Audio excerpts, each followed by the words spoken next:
चलिए टॉपिक डालेंगे गुप्त वंश।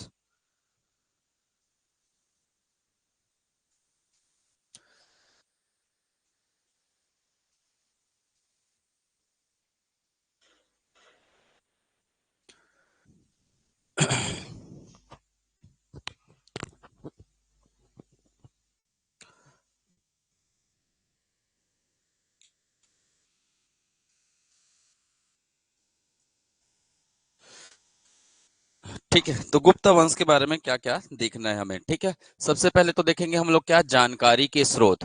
जानकारी कहाँ से मिलता है? जानकारी के स्रोत। ठीक है, जानकारी के स्रोत ये हमें ध्यान में रखना होगा। ठीक है, मैं जितने भी साहित्य वगैरह कुछ चीजों को इन्हीं के माध्यम से खत्म करेंगे हम लोग। साहित्य का भी नाम याद रखना है आप लोगों को। ठीक है, दूसरा बात करेंगे फिर हम लोग क्या प्रमुख शासक। प्रमुख शासक इनके बारे में बात करेंगे, प्रमुख शासक। ठीक है, इसके अलावा हम लोग बात करेंगे क्या, इसके अलावा हम लोग बात करेंगे है ना विशेषता। इसके अलावा हम लोग बात करेंगे क्या विशेषता। ठीक है, इनका है ना इनका राजनीतिक जीवन, राजनीति की बात करेंगे। ठीक है, गुप्तकालीन राजनीति कैसा था। अर्थव्यवस्था की बात करेंगे, गुप्तकालीन अर्थव्यवस्था कैसा था। ठीक है, ये सब अपने आप में एक प्रश्न है ना, मेंस के अकॉर्डिंग अगर देखा जाए तो अपने आप में एक प्रश्न बनेंगे। ठीक है, गुप्तकालीन ठीक है समाज के बारे में भी प्रश्न बन सकते हैं, बहुत कम प्रश्न बनेगा समाज के बारे में। ठीक है, पर राजनीति और अर्थव्यवस्था काफी महत्वपूर्ण रखते हैं। ठीक है, इसके अलावा गुप्त काल को क्या बोला जाता है? क्या बोला जाता है जी? स्वर्ण काल। गुप्त काल को प्राचीन भारत का, प्राचीन इतिहास का क्या बोला जाता है? स्वर्ण काल कहा जाता है। ये चीजें भी हम लोग देखेंगे और क्यों कहा जाता है। ठीक है, तो इतनी सारी बातें हमें अध्ययन करना होगा। ठीक है, तो चलिए स्टार्ट करते हैं हम लोग। सबसे पहले ठीक है, जानकारी के स्रोत तो हमें पता है, जानकारी के दो ही स्रोत पढ़ने होते हैं हमें। एक होता है क्या साहित्यिक, एक होता है क्या साहित्यिक स्रोत। ठीक है, एक मिलेगा आपको क्या साहित्यिक स्रोत। दूसरी बात करेंगे क्या पुरातात्विक स्रोत। पुरातात्विक स्रोत, पुरातात्विक स्रोत। ठीक है, साहित्यिक स्रोत और पुरातात्विक स्रोत। अगर मैं आपको बोलूंगा एग्जाम में पूछा था देवी चंद्रगुप्तम किसकी रचना है, ठीक है, तो याद रखेंगे देवी चंद्रगुप्त किसकी रचना है, तो याद रखेंगे है ना देवी चंद्रगुप्तम। देवी चंद्रगुप्तम। ठीक है, देवी चंद्रगुप्तम ये है रचना किसकी है? विशाख दत्त की रचना है, विशाख दत्त। ठीक है, विशाख दत्त की एक और रचना पढ़े थे हम लोग जो मुद्रा राक्षस है, जो मौर्य काल के बारे में बताता है। ठीक है, देवी चंद्रगुप्तम किसके बारे में बताता है? ये गुप्त काल के बारे में बताता है। देवी देवश्री करके बोला जाता था किनको? चंद्रगुप्त द्वितीय को देवश्री करके बोला जाता था, तो उनके बारे में यहाँ वर्णन है। दूसरा मृच्छकटिकम। ठीक है, दूसरा साहित्य है मृच्छकटिकम। कटिकम, मृच्छकटिकम ये किसकी रचना है? शूद्रक। ये किसकी रचना है? शूद्रक की रचना है। इसमें भी इसकी क्या मिलती है हमें? जानकारी मिलती है। तीसरा है क्या कामासूत्र। कामासूत्र है, इसमें भी इसकी जानकारी मिलती है, गुप्त काल की जानकारी मिलती है। ये है कात्यायन, है ना कात्यायन की रचना है कामासूत्र करके, इसमें भी इसकी जानकारी मिलती है। इसके अलावा एक और साहित्य देखेंगे जो सबसे ज्यादा महत्वपूर्ण है ना रघुवंशम, नाम सुने होंगे रघुवंशम, कुमार संभवम। ठीक है, अभिज्ञान शाकुंतलम, ये सब किसकी रचना है? चौथा है ना अभिज्ञान शाकुंतलम, अभिज्ञान शाकुंतलम, शाकुंतलम, कुमार संभवम, कुमार संभवम, संभवम, मेघदूतम, मेघदूतम। ठीक है, ये सब है कालिदास की रचना है और इसमें हमें क्या मिलती है? गुप्त काल की जानकारी मिलती है। तो ये मैंने है ना चार है ना साहित्यकार के नाम बताए हैं और उनके साहित्य के बारे में बताया है, तो ये बिल्कुल याद रखिएगा। देवी चंद्रगुप्तम किसकी रचना है? ठीक है, ये कामसूत्र वात्सायन की रचना है जी, काम है ना वात्सायन, कात्यायनी वात्सायन। ठीक है, कामसूत्र किसकी रचना है? वात्सायन की रचना है। तो चार हमें साहित्यकार के नाम याद रखने हैं।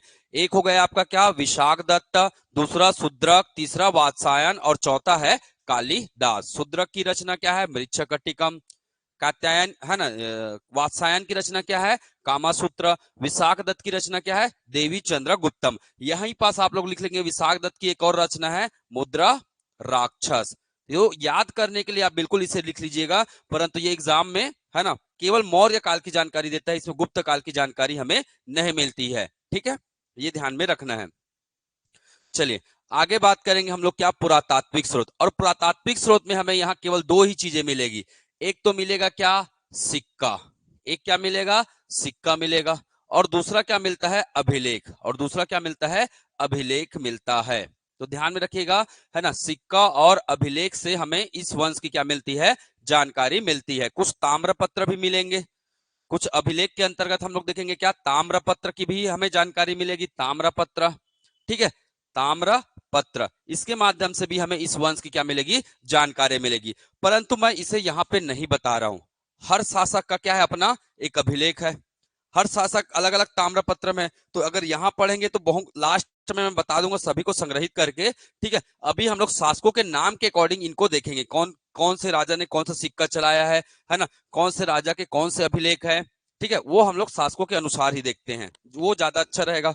ठीक है, चलिए तो अगला टॉपिक है ना, एक बार एग्जाम में प्रश्न आया था, कूट में आया था प्रश्न।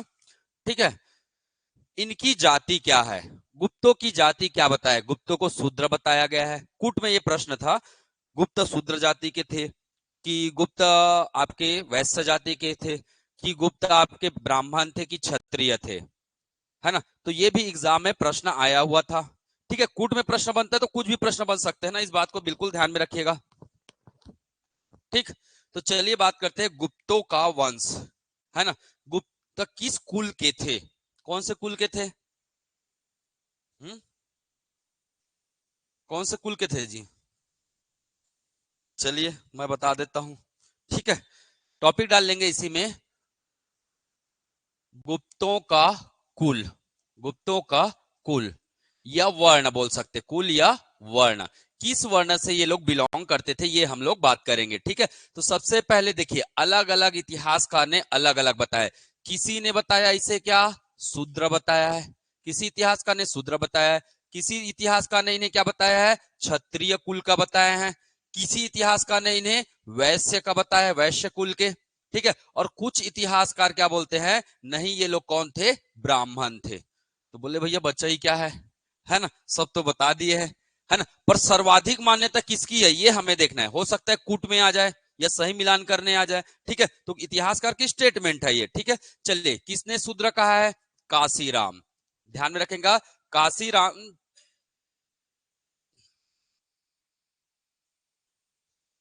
नहीं नहीं, काशीराम नहीं है, काशीराम जी ने छत्री बताया। ठीक है, काशीराम जायसवाल, काशीराम जायसवाल, जायसवाल ये इतिहासकार है, इन्होंने बताया, इनको क्या क्षत्रिय बताया। वैसे किसने बताया, रोमिला थापर ने, है ना।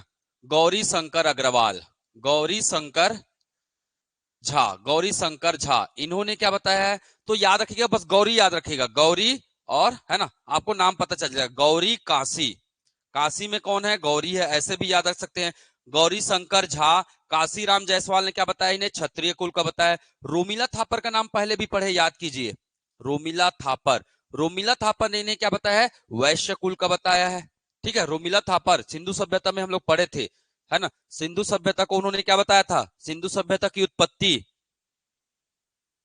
ईरानी बलूची संस्कृति से सिंधु सभ्यता की क्या हुई है, उत्पत्ति हुई है, ये रोमिला थापर जी ने बताया था। ठीक है, ब्राह्मण, ब्राह्मण किसने कहा है, तो एक है हेमचंद्र राय चौधरी, हेमचंद्र राय चौधरी, हेमचंद्र राय चौधरी, इन्होंने बताया है कि ये कौन थे, ब्राह्मण थे।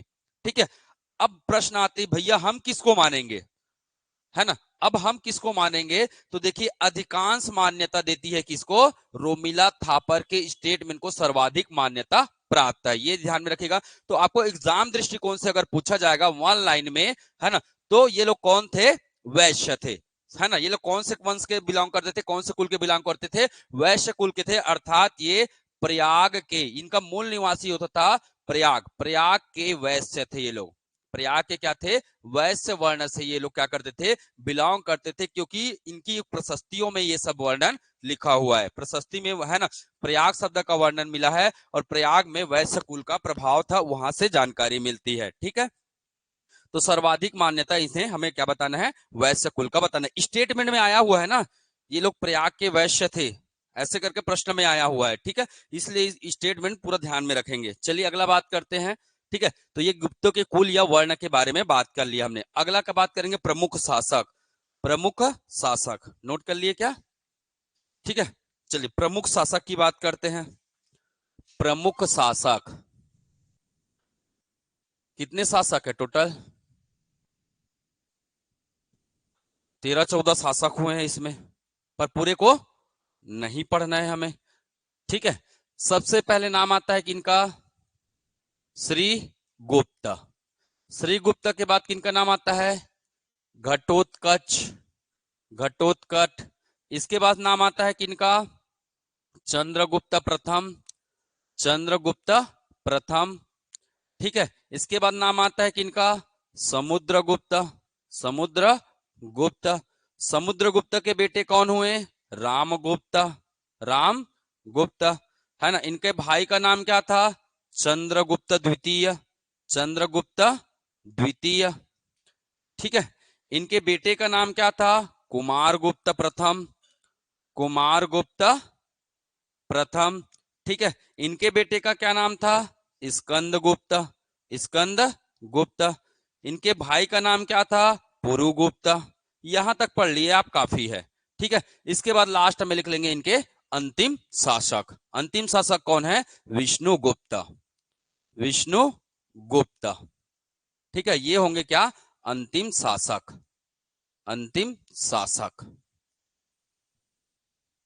ठीक है, ये होंगे इस वंश के क्या, अंतिम शासक। मैं भानुगुप्त के बारे में भी एक लाइन बताऊंगा, एक लाइन ही पढ़ना रहता है भानुगुप्त के बारे में, और कुछ नहीं पढ़ना। इसी बीच में आते हैं, है ना, थर्ड लास्ट जो शासक होते हैं वो भानुगुप्त होते हैं। ठीक है,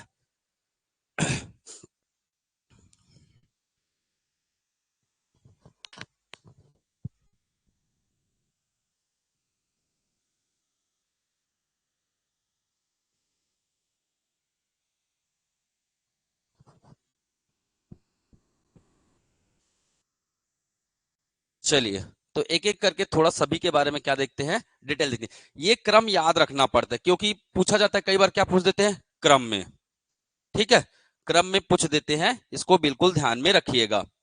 ठीक, श्रीगुप्त, घटोत्कच, चंद्रगुप्त प्रथम। ठीक है, चंद्रगुप्त के बाद कौन बने, समुद्रगुप्त। समुद्रगुप्त के कितने बेटे, दो बेटे, रामगुप्त और चंद्रगुप्त द्वितीय। रामगुप्त और चंद्रगुप्त द्वितीय दोनों ही किसके बेटे हैं, समुद्रगुप्त के बेटे हैं। कुमारगुप्त, कुमारगुप्त के बेटे कौन, स्कंदगुप्त और पुरुगुप्त।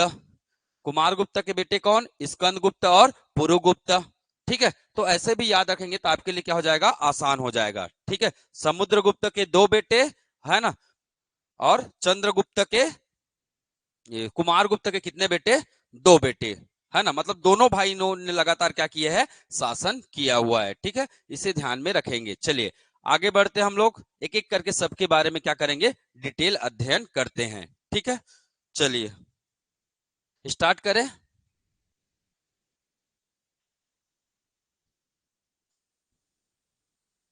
तो पहला डालेंगे श्री गुप्ता।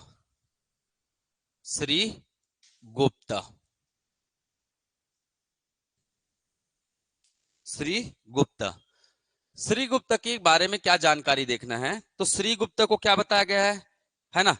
एक है पूर्ण ताम्रपत्र। किसका ताम्रपत्र है, प्रभावती का नाम सुने हैं, प्रभावती। प्रभावती चंद्रगुप्त द्वितीय की पुत्री थी, आप लोग छत्तीसगढ़ में भी पढ़ेंगे। चंद्रगुप्त द्वितीय की पुत्री, जिसका विवाह वकाटक नरेश के साथ हुआ था, रुद्रसेन द्वितीय के साथ। छत्तीसगढ़ जब आता है ना, तो उसमें भी ये पढ़ा जाता है। प्रभावती की दो ताम्रपत्र है, प्रभावती की दो ताम्रपत्र मिलता है, एक है पूर्णा ताम्रपत्र। पूना ताम्रपत्र, और पूना ताम्रपत्र में इनको क्या बताया गया है, क्या बताया गया है, आदि पुरुष बताया गया है। क्या बताया गया है, आदि पुरुष बताया गया है। ठीक है, ध्यान में रखेंगे। आदि पुरुष मतलब गुप्तों का आदि पुरुष बताया गया है। क्या? गुप्तों का आदि पुरुष। आदि का मतलब होता है शुरुआत करने वाला। तो गुप्त वंश की शुरुआत करने वाले कौन है? श्रीगुप्त है। परंतु ध्यान में रखिएगा, इनकी उपाधि क्या थी? इनकी उपाधि क्या थी? तो इन्होंने उपाधि धारण किया हुआ था महाराज। इन्होंने कौन सी उपाधि धारण किया हुआ था? महाराज की उपाधि धारण किया हुआ था। और ये कब की बात है ना? ये याद रखिएगा, दूसरी शताब्दी, दूसरी शताब्दी की बात हो रही है। तीसरी शताब्दी लिखिएगा, तीसरी शताब्दी। तीसरी शताब्दी की बात हो रही, लगभग 240 से 280 ईसा पूर्व के आसपास की ये घटना है। लगभग 250, याद रखिएगा, याद रखने में इजी होगा। ठीक है। श्रीगुप्त की अगर बात करते हैं तो ये उस समय की बात है। तीसरी शताब्दी मतलब लगभग लगभग ये 250 से 280 के आसपास का इनका क्या था? लगभग यही शासन था। 240 से 280 लगभग शासन था। डेट याद रखने की जरूरत नहीं है, मैं बस याद रखने के लिए थोड़ा सा बता रहा हूं कि ये घटना कब की है। ठीक है। तो प्रभावती के पुनः तापना पत्र में क्या बताया गया? आदि पुरुष बताया गया। चलिए ठीक, यहां से समझ में आया कि शुरुआत इन्होंने किया है। उपाधि क्या धारण किया? महाराज। उस समय महाराज की उपाधि कौन धारण करते थे? तो ध्यान में रखिएगा, यहां पास एक ब्रैकेट में लिखेंगे, है ना, कुषाण के, कुषाण के सामंतों को, सामंतों को महाराज की उपाधि प्रदान किया जाता था। महाराज की उपाधि प्रदान किया जाता था। उपाधि प्रदान किया जाता था, किया जाता था। तो ये बातें लिखी गई है इसमें। ठीक है। तो इसका क्या मतलब है? ये स्वतंत्र शासक है क्या? पूरी तरह नहीं है। ये कहीं ना कहीं कुषाण वंश के राजाओं के साथ मिलकर क्या कर रहे हैं? अपने कार्य का संचालन कर रहे हैं। ठीक है। तो इसीलिए ये स्वतंत्र शासक नहीं कहलाते। तो याद रखिएगा, ये है ना, पूर्ण स्वतंत्र शासक नहीं है। पूर्ण स्वतंत्र शासक नहीं है। स्वतंत्र शासक नहीं थे, शासक नहीं थे, क्योंकि ये सामंत के रूप में कार्य कर रहे थे। किनके? कुषाणों के सामंत के रूप में ये काम कर रहे थे। ठीक है। बस इतना ही आपको जानकारी रखना था और कुछ विशेष जानकारी नहीं करनी है। चलिए, ये पहला हो गया। दूसरा राजा कौन बने? दूसरा राजा घटोत्कच। दूसरा राजा कौन बने? घटोत्कच। एक एक दो दो लाइन बस पढ़ना है, इनके बारे में कुछ खास पढ़ने की जरूरत नहीं है। इनकी भी उपाधि क्या थी? इनकी भी क्या उपाधि थी? महाराज की। इनकी भी उपाधि क्या थी? महाराज की। इसका मतलब क्या है? ये भी क्या थे? सामंत थे। ये भी कुषाणों के क्या थे? सामंत के रूप में कार्य कर रहे थे। ठीक है। इसकी जानकारी कहां से मिलती है? जानकारी घटोत्कच, इसके बाद घटोत्कच ने शासन चलाया, इसकी जानकारी कहां से मिलती है? तो ये जानकारी मिलती है पूर्णावा, पूर्णावा रिद्धिपुर ताम्रपत्र से। पूर्णावा रिद्धिपुर ताम्रपत्र, रिद्धिपुर ताम्रपत्र से इसकी क्या मिलती है? जानकारी मिलती है। और ये ताम्रपत्र किसका है जी? प्रभावती का। ये ताम्रपत्र है प्रभावती का, ताम्रपत्र है। तो याद रखिएगा, प्रभावती के ताम्रपत्र में गुप्तकालीन दो शासकों का वर्णन मिलता है। एक मिलता है किसका? श्रीगुप्त का, और दूसरा मिलता है किनका? घटोत्कच का। तो याद रखना, श्रीगुप्त और घटोत्कच की जानकारी कहां मिलती है ना? तो रिद्धिपुर और पुणा ताम्रपत्र में इनकी जानकारी मिलती है। ठीक है। यहां तक क्लियर हो गया? ठीक। चलिए, इसको कंप्लीट कर लीजिए। चलिए, अगला कौन बनेंगे?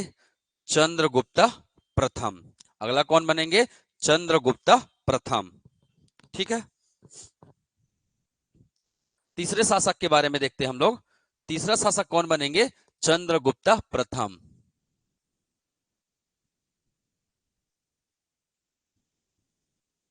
चंद्रगुप्त प्रथम। ठीक है। चंद्रगुप्त प्रथम की बारे में देखते हैं।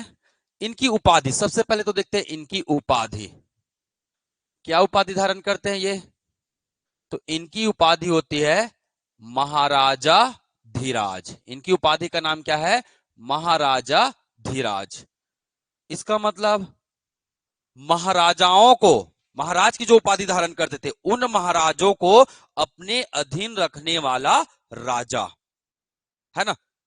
जितने भी महाराज की उपाधि धारण करते थे, उन सभी को अपने अधीन रखने वाला राजा कौन बन गए? चंद्रगुप्त प्रथम बन गए। इसीलिए इन्हें क्या बोला जाता है? इस वंश का क्या बोला जाता है जी? वास्तविक संस्थापक। गुप्त वंश के क्या माने जाते हैं, ये वास्तविक संस्थापक माने जाते हैं। ठीक है, ध्यान में रखिएगा, इनकी उपाधियों से ये स्पष्ट हो रहा है, सभी महाराज को अपने अधीन रखने वाला शासक। ठीक है, इस बात को ध्यान में रखेंगे, इसीलिए इसको बोला गया है क्या, वास्तविक संस्थापक। ठीक है, ध्यान में रखिएगा। राज्यभिषेक कब हुआ इनका, ये जरूर याद रखना है, इनका राज्यभिषेक कब हुआ है। तो इनका राज्यभिषेक हुआ है 319 ईस्वी में, है ना। इनका बिल्कुल डेट याद रखना है ना। चंद्रगुप्त प्रथम का राज्यभिषेक कब हुआ है, तो 319 ईस्वी में ये राज्यभिषेक हुआ है। और 319 ईस्वी में हुआ है तो इसको याद कैसे रखना है, ध्यान में रखेगा, क्योंकि इसी समय जब राज्यभिषेक हुआ तो चंद्रगुप्त प्रथम ने क्या जारी किया, क्या जारी किया, गुप्त संवत जारी किया। गुप्त संवत क्या किए, जारी किए। तो याद रखिएगा, गुप्त संवत किनके द्वारा जारी किया गया था, एग्जाम में पूछा जाता है ना। गुप्त संवत किनके द्वारा जारी किया गया था, तो किनके द्वारा जारी किया गया था, चंद्रगुप्त प्रथम के द्वारा, है ना। कब जारी किया गया था, 319 ईस्वी में जारी किया गया था। अब एग्जाम में एक बार यही प्रश्न आया था, गुप्त संवत और विक्रम संवत में कितना अंतर है। ठीक है, ये प्रश्न में आया हुआ था, तो निकाल सकते ना अब। हाँ, गुप्त, विक्रम और शक, गुप्त, विक्रम और शक। गुप्त को क्या लिखेंगे, 319, इसको जरूर लिखना है भाई, ईस्वी, ईस्वी मतलब एडी 300, विक्रम संवत मतलब 78 क्या, बीसी। ठीक है, शक संवत मतलब 57 बीसी, विक्रम संवत, है ना, शक संवत मतलब 78 एडी। ये ध्यान में रखेंगे, 3 संवत को। प्राचीन भारत में हमें 3 संवत पढ़ने होते हैं, और ये तीनों संवत को बिल्कुल ध्यान में रखिएगा। और है ना, अगर बीसी लिखा है इसका मतलब अंतर पूछेगा तो इसको हमेशा क्या करना है, प्लस करना है। ठीक है, याद रखिएगा, बीसी का मतलब हमेशा उसको प्लस करना होगा अगर अंतर पूछेगा तो। ठीक है, क्योंकि एग्जाम में एक बार आया हुआ था ऐसा प्रश्न। ठीक, चलिए आगे बात करते हैं। ठीक है, राजधानी, राजधानी किसको बनाया इन्होंने, इन्होंने अपनी राजधानी बनाया किसको, पाटलिपुत्र को। इन्होंने अपनी राजधानी किसको बनाया है, पाटलिपुत्र। वापस से पाटलिपुत्र फिर क्या बन जाता है, राजधानी बन जाता है। चलिए विवाह, इनकी बात करते हैं, विवाह की बात करते हैं। इन्होंने विवाह किससे किया, लिच्छवी राजकुमारी, लिच्छवी राजकुमारी कुमार देवी, लिच्छवी राजकुमारी कुमार देवी से क्या किया, विवाह किया, कुमार देवी से विवाह। ठीक है, ये ध्यान में रखना है, लिच्छवी राजकुमारी कुमार देवी से क्या किया, विवाह किया। अब क्यों पढ़ रहा है, इसके पीछे भी रीजन है, इनसे बहुत प्रेम करते थे ये। ठीक है, ये रीजन है, इसलिए पढ़ना पड़ता है हमें, बहुत ज्यादा प्रेम करते थे। और प्रेम का साक्ष्य भी मिलता है, कैसे, अभी तक जितने भी आप सुन रहे थे सिक्के में किसके नाम मिलते थे, राजाओं के नाम, राजाओं के नाम, तिथि मिलता था और स्थान का नाम मिलता था। परंतु जब इन्होंने, है ना, रजत मुद्रा जारी किया, इन्होंने क्या किया, रजत मुद्रा, रजत मुद्रा में राजा व रानी, राजा रानी के चित्र क्या होते थे, चित्र अंकित होते थे, अंकित होते थे।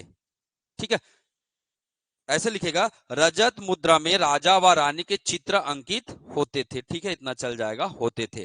ठीक है, मतलब इन्होंने एक सिक्का बनवाया, जब ये इनका विवाह हुआ तो विवाह के बाद इन्होंने क्या जारी किया, एक सिक्का जारी किया। कैसा सिक्का, चांदी का सिक्का, है ना। और चांदी के सिक्के में किसका चित्र अंकित करवाया, स्वयं का चित्र अंकित करवाया, साथ ही साथ अपनी रानी का भी चित्र अंकित करवाया है। ठीक है, इसलिए ये काफी ज्यादा महत्वपूर्ण हो जाता है, याद रखना, कुमार देवी। तो इतना प्रेम है, देखिए, है ना, पता चल रहा है भाई। ठीक है, ठीक है, तो चंद्रगुप्त मौर्य का साम्राज्य उतना बड़ा नहीं था। ठीक है, प्रयाग से लेकर कहां तक था, पाटलिपुत्र तक ही इनका साम्राज्य हुआ करता था, ज्यादा बड़ा साम्राज्य नहीं था। ठीक है, इसको ध्यान में रखिएगा। ठीक है, चलिए, अब इसके पुत्र कौन हुए, समुद्रगुप्त। इनके पुत्र कौन हुए, समुद्रगुप्त हुए। अब समुद्रगुप्त के बारे में तो भर भर के पढ़ना है। ठीक है, सबसे ज्यादा एग्जाम में प्रश्न पूछा जाता है समुद्रगुप्त और चंद्रगुप्त द्वितीय, दो ही है जिनके बारे में सबसे ज्यादा प्रश्न मिलेगा आपको एग्जाम में। ठीक है, चलिए, तो अगला, अगले शासक बन जाएंगे, चौथे शासक लिखेंगे समुद्रगुप्त। समुद्रगुप्त। अब समुद्रगुप्त के बारे में हमें क्या क्या पढ़ना है, बहुत सारा चीज पढ़ना है इनके बारे में। जैसे सबसे पहले पढ़ेंगे इनकी क्या उपाधि, इनकी उपाधि पढ़ेंगे। इनका क्या है एक अभिलेख भी है, अभिलेख के बारे में विस्तृत अध्ययन करेंगे। ठीक है, इसके बाद इनके विजय अभियान की बात करेंगे, विजय अभियान की बात करेंगे, विजय अभियान। ठीक है, इसके बाद हम लोग बात करेंगे इनके सिक्कों के बारे में बात करेंगे, इनके सिक्कों के बारे में भी बात करेंगे। ठीक है, तो इतना सारा चीज हमें पढ़ना होगा किनके बारे में, समुद्रगुप्त के बारे में। ठीक है, चलिए सबसे पहले तो देखते हैं हम लोग क्या, सबसे पहले बात करते हैं इनकी उपाधि। तो बहुत खतरनाक खतरनाक उपाधि है, जैसे कि क्या उपाधि धारण किया था इन्होंने, दो चार नाम तो सुने होंगे, है ना। पराक्रमांक, इनकी एक उपाधि क्या है, पराक्रमांक। ठीक है, एक उपाधि क्या है, आप लोग छत्तीसगढ़ पढ़ते होंगे, छत्तीसगढ़ का इतिहास, तो उसमें पढ़ते होंगे व्याघ्र राज, व्याघ्र राज की उपाधि। ठीक है, व्याघ्र राज की उपाधि क्यों पड़ा है ये नाम, व्याघ्र हंता जी, व्याघ्र राज नहीं, व्याघ्र हंता, व्याघ्र हंता, क्योंकि इन्होंने व्याघ्र राज को क्या किया था, हराया था। ठीक है, आप लोग पढ़ेंगे जो नल शासक आते हैं व्याघ्र राज, उनको क्या किया था, पराजित किया था, व्याघ्र हंता कहलाते हैं। तीसरा, तीसरा उपाधि आप लोग सुने होंगे, है ना, प्रयाग प्रशस्ति में इनके बहुत सारी उपाधि है, प्रयाग प्रशस्ति। तो मैं लिख देता हूं प्रयाग प्रशस्ति में इनको क्या क्या उपाधि दिया गया है। एक उपाधि मिलता है क्या, धरनी बंध, एक उपाधि मिलता है क्या इनको, धरनी बंध, याद रखिएगा। एक उपाधि मिलता है क्या, प्राचीर, प्राचीर धरनी, प्राचीर धरनी, ये उपाधि मिलता है। एक उपाधि मिलता है इनको क्या, है ना, एक उपाधि मिलता है इनका अप्रतिरथ करके मिलता है, अप्रतिरथ, अप्रतिरथ, अप्रतिरथ करके उपाधि मिलता है। एक उपाधि वर्णन है इसमें प्रथम वीर, प्रथम वीर।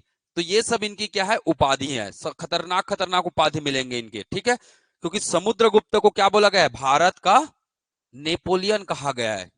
ठीक है, तो वो भी बात करेंगे हम लोग। प्रयाग प्रशस्ति में इनका नाम क्या क्या वर्णन है, तो धरणीबंध नाम से है ना, प्राचीर धरनी के नाम से है ना, अप्रतिरथ के नाम से है, इसके सामने और भी नाम जुड़ा हुआ है, उतना जरूरत नहीं है, पृथ्वीयाम करके। ठीक है, प्राचीर धरनी नहीं, प्राचीन धर्म बंधु लिखिएगा, धर्म बंधु, क्योंकि धरनी तो हो गया, प्राचीर धर्म बंधु कर दीजिए इसको। ठीक है, एक और लिखेंगे कविराज।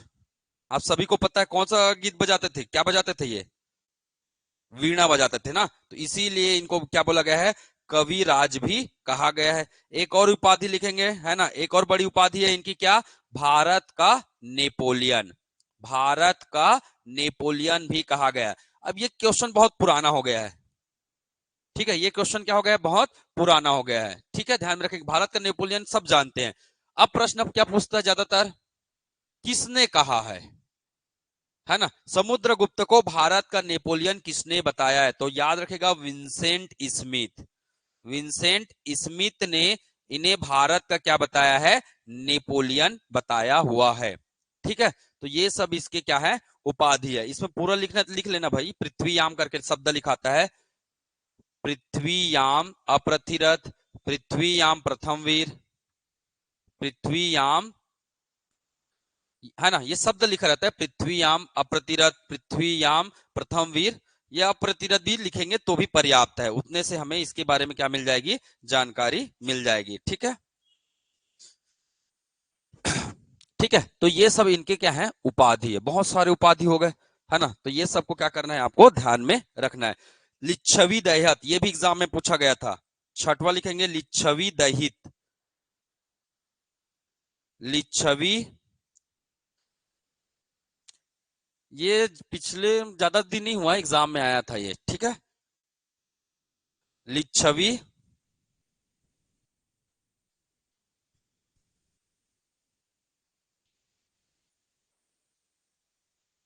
लिच्छवी दहित, ये एग्जाम में आया था। किस राजा को लिच्छवी दहित कहा गया है?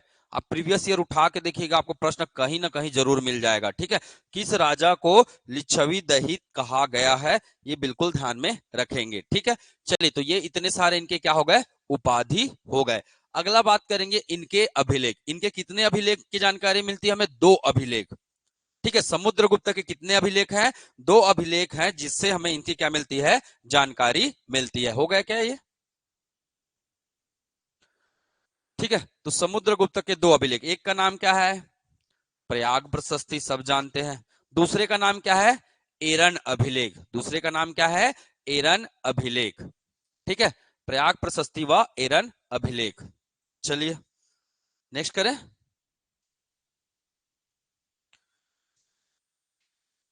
चलिए, अभिलेख, समुद्रगुप्त के अभिलेख। समुद्रगुप्त के अभिलेख। ठीक है, 2 अभिलेख पढ़ना है। एक है क्या? एरन अभिलेख। एक है एरन अभिलेख। ठीक है, और दूसरा है क्या? प्रयाग प्रशस्ति। प्रयाग प्रशस्ति।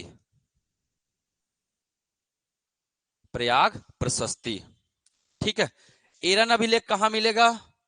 कहां मिलेगा जी? एमपी में। कहां है? एमपी में। बस इतना ही याद रखना है ना। एक और राजा है भानुगुप्त। भानुगुप्त का भी कौन सा अभिलेख है? एरन अभिलेख है। तो 2 राजाओं का अभिलेख कहां मिलता है? एरन में मिलता है। और एरन जगह कहां है? एमपी में है। ठीक है, ये ध्यान में रखेंगे, भानुगुप्त और समुद्रगुप्त। ठीक है, चलिए, अब प्रयाग प्रशस्ति के बारे में हमें क्या करना है। जैसे आपको मेंस में आ गया, प्रयाग प्रशस्ति पर लेख लिखिए, है ना। तो मैं इतना बता देता हूं कि आप 8 नंबर में भी लेख लिख लेंगे। ठीक है, चलिए पूरा शुरुआत से इसकी जानकारी लेते हैं प्रयाग प्रशस्ति के बारे में। सबसे पहली बात, है ना, सबसे पहली बात, रचना। रचना किसने किया है? किसने किया है? हा? हरिसेन। रचना किसने किया है? हरिसेन ने। तो इसी को बोलते हैं ना, हरिसेन कृत प्रयाग प्रशस्ति। लेखनकर्ता कौन है? लेखनकर्ता। लेखनकर्ता मतलब समझ में आ रहा ना, जो ऐसे खुदेर खुदेर के लिखने का काम किया है ना। तो उनका नाम है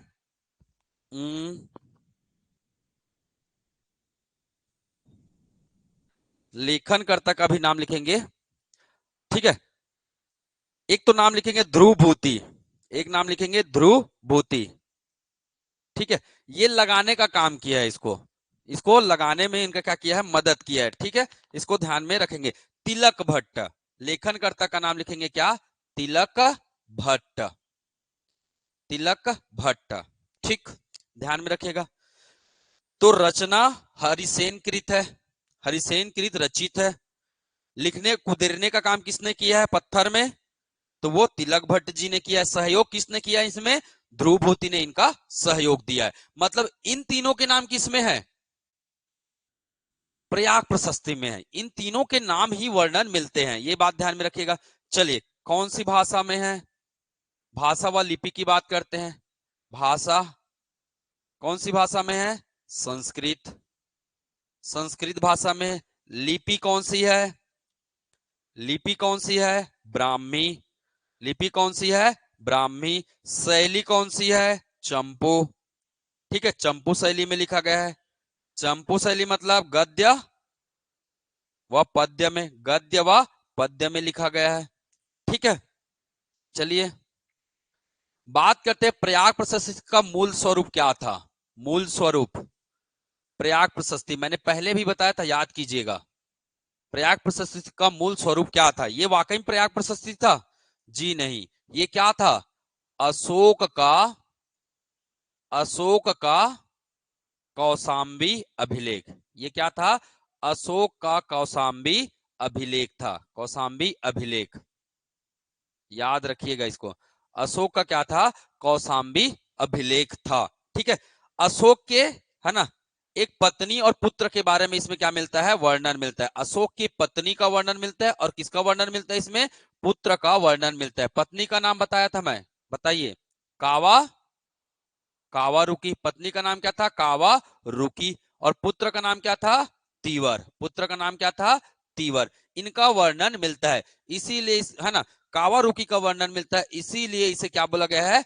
रानी का अभिलेख भी बताया गया। याद रखिएगा, अशोक के कौशाम्बी अभिलेख को किस नाम से जाना जाता है? तो याद रखिएगा, उसे रानी का अभिलेख कहा जाता है। यहां पे लिख लीजिएगा, रानी का अभिलेख। रानी अभिलेख, रानी अभिलेख के नाम से जाना जाता है। मतलब हमें धीरे धीरे ये भी जानकारी हो रही किसके किसके बारे में वर्णन है। समुद्रगुप्त का अभिलेख पढ़ा, मतलब समुद्रगुप्त का वर्णन है। हरिसेन का नाम लिखा है इस प्रशस्ति में। तिलक भट्ट का भी नाम लिखा है। ध्रुवभूति का भी नाम लिखा है। कावारुकी का भी नाम लिखा है। तीवर का भी नाम लिखा है। ठीक है, और अशोक का तो नाम आएगा ना भैया, अशोक की पत्नी करके।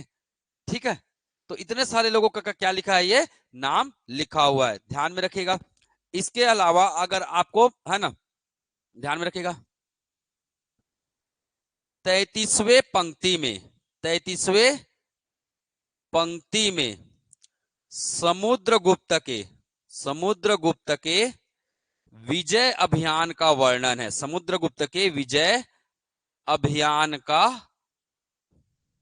क्या मिलता है? वर्णन मिलता है। तो याद रखेगा, है ना, इसके 33वें पंक्ति में क्या मिलता है? समुद्रगुप्त के विजय अभियान की हमें क्या मिलती है? जानकारी मिलती। तो एक इन्होंने विशाल साम्राज्य की क्या किया था? स्थापना किया था, उसकी हमें क्या मिलेगी? यहां जानकारी मिलती है। ठीक है, बहुत इतना बता दूंगा, आप 10 नंबर में भी लिख लेंगे। ठीक है, टेंशन मतलब मेंस का आंसर लिखने के लिए। ठीक है, चलिए, खोज किसने किया था? खोज ए टायर महोदय ने। ए टायर, ए टायर खोज करने वाले कौन है? ए टायर। पढ़ा कब गया? पढ़ा गया, पढ़ा गया पहली बार कब पढ़ा गया? तो 1834 में पढ़ा गया।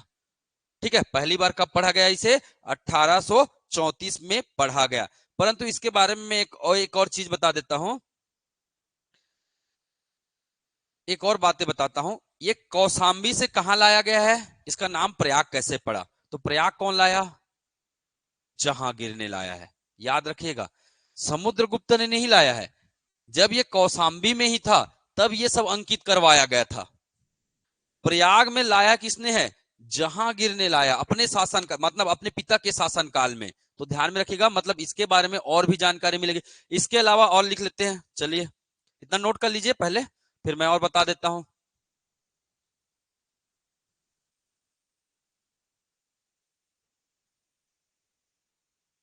गुप्तकालीन, गुप्तकालीन अमात्य, अमात्य, है ना, कुमारामात्य, कुमारामात्य, संधि विग्राहक, संधि विग्राहक, संधि विग्राहक। ठीक है, परिषद, उस समय एक परिषद हुआ करता था, ये सब का भी वर्णन है इसमें। ठीक है, मतलब गुप्त काल के पदाधिकारियों का भी वर्णन है। कौन कौन से पदाधिकारी है उसमें? है ना, दो नाम जरूर याद रख लेना, कुमारामात्य और संधि विग्राहक, इनकी भी जानकारी मिलती है। ठीक है, गुप्तकालीन संधि विग्राहक की भी क्या मिलती है? जानकारी मिलती है। ठीक है, तो बहुत सारे लोगों के वर्णन है। ठीक है, अब मैं लास्ट में बता देता हूं, अब इनका किसका किसका वर्णन है मैं एक साथ बता देता हूं। ठीक है, तो मेरे ख्याल से इतने में आप लोग बिल्कुल 8 नंबर में आराम से लिख लेंगे। लिख सकते हैं ना 8 नंबर में, अगर मेंस में आएगा तो। 8 क्या 10 में हो जाएगा, अभी तो बताया नहीं हूं पूरा। ठीक है, देखिए एग्जाम में अगर नाम याद नहीं आता उसको छोड़ देना, कोई दिक्कत नहीं है। जिसको छोड़ना है आप छोड़ सकते हो।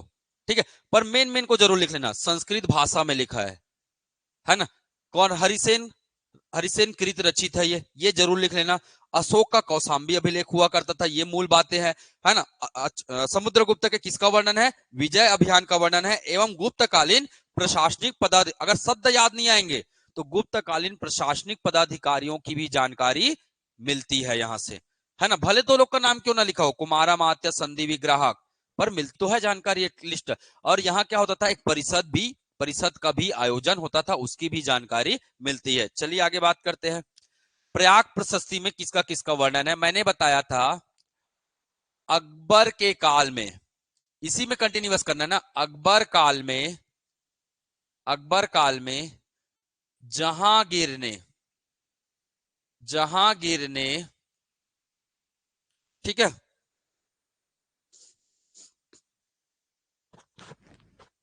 अकबर के काल में जहांगीर ने इसे